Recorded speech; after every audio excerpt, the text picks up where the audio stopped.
Mundo Yoruba. Pataquies. Yema Yaokute.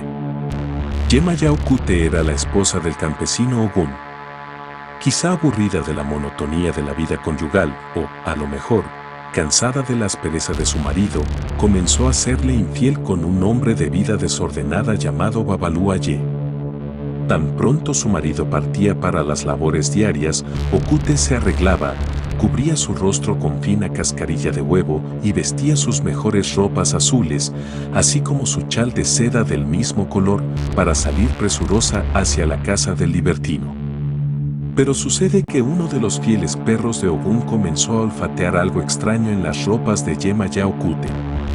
Al día siguiente, el can se separó discretamente del resto de la jauría que continuó con el amo hacia el monte y se puso en acecho frente a la casa.